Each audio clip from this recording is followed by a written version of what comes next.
Bismillahirrahmanirrahim. Assalamualaikum warahmatullahi wabarakatuh. Perkenalkan, nama saya Riki Mutali dari Prodi Pendidikan Agama Islam kampus IAIN Kediri.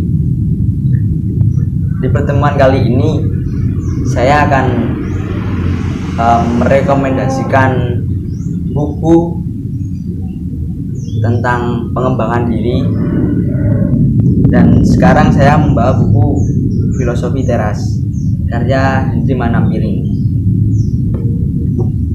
Di dalam buku ini menjelaskan berbagai masalah, kemudian ada solusinya. Ini saya bacakan terlebih dahulu bab-bab yang ada di buku ini.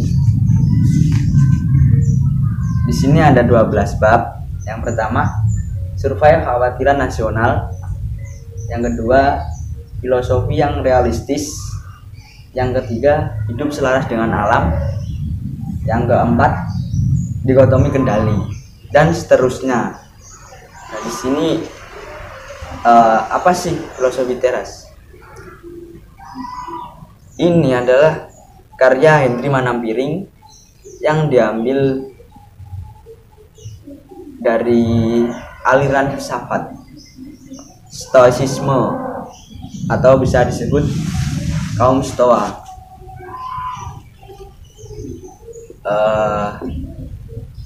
Langsung saja, bagaimana kok ada permasalahan dan solusinya? Di sini di bab 3, ini menjelaskan hidup selaras dengan alam.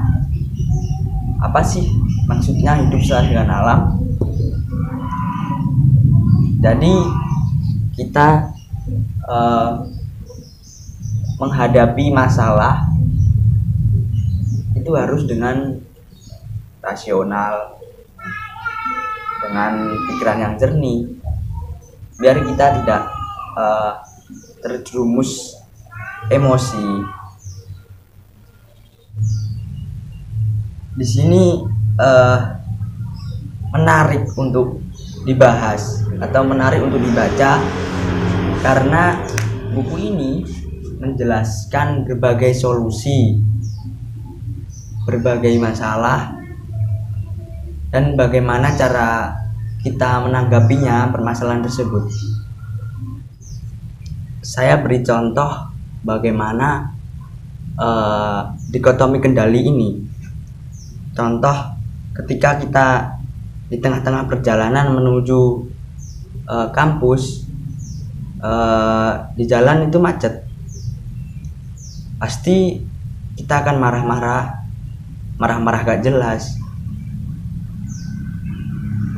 Dan solusi daripada masalah tersebut, jadi begini, macet ini kan bukan hal yang bisa kita kendalikan, atau yang membuat macet ini bukan kita, jadi di luar kendali kita.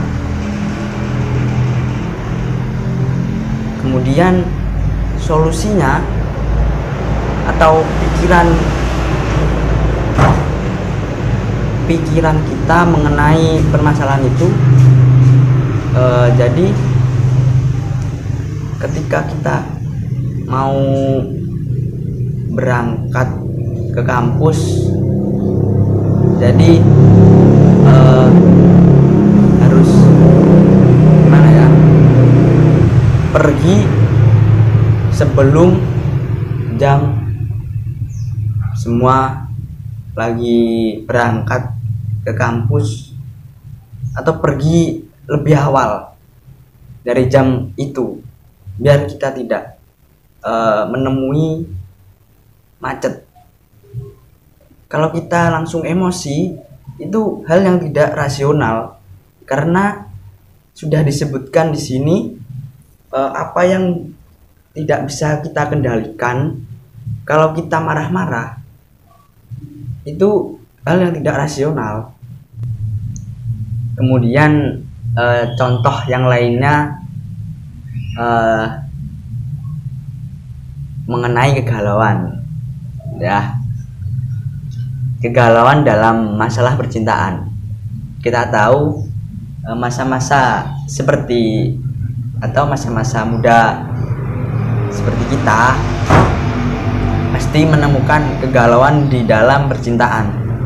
Entah itu diputusin pacar, entah itu ditolak, entah itu bagaimana cara menanggapinya. Satu contoh, semisal kita diputusin atau ya diputusin pacar, pasti dalam anggapan kita atau alam bawah sadar kita, pasti kita akan marah-marah kepada siapa? Marah-marah kepada lawan atau pacar kita itu. Kenapa kok marah-marah? Karena kita terbawa emosi, keinginan kita tidak terwujud. Lah, kalau kita mengaplikasikan teori dari aliran filsafat stoicisme ini, itu ada dua. Jadi paradigma berpikir yang saya jelaskan tadi ada dua, yaitu dikotomi kendali. Dikotomi kendali itu apa yang bisa kita kendalikan, kita maksimalkan. Apa yang di luar kendali kita, lepaskan saja atau biarkan saja. Jadi semisal saya diputuskan, nggak usah marah-marah kepada si cewek tadi, dan saya berpikir, oh ini adalah jalan yang terbaik untuk ganti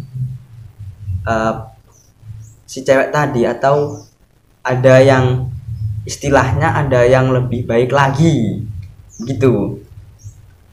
Kalau kita marah-marah gak jelas, itu bukan rasional, itu pikiran yang membawa kita emosi. Kalau pikiran yang rasional itu ya jadi mikirnya begitu, oh iya, itu kan hak mereka untuk memutuskan kita. Hak kita cuma misal hak kita ini berpakaian rapi, terus mandi ketika kita ketemu, dan seterusnya. Pokok yang kita bisa lakukan ini lakukan maksimal.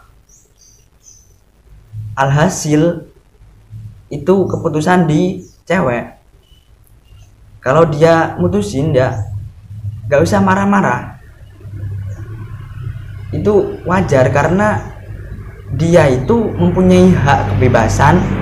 Kita tidak boleh merenggut kebebasan orang lain, dan boleh galau tapi gak usah terlalu lama deh mikirnya begitu. Kita mengaplikasikan atau mengimplementasikan teori daripada filsafat aliran stoicisme. Jadi inti dari pembahasan ini tadi, semua masalah galauan, kekhawatiran, dan lain-lain itu terletak pada pikiran kita. Kalau kita berpikir rasional menanggapi suatu permasalahan, pasti kita nggak marah-marah. Sekian, terima kasih.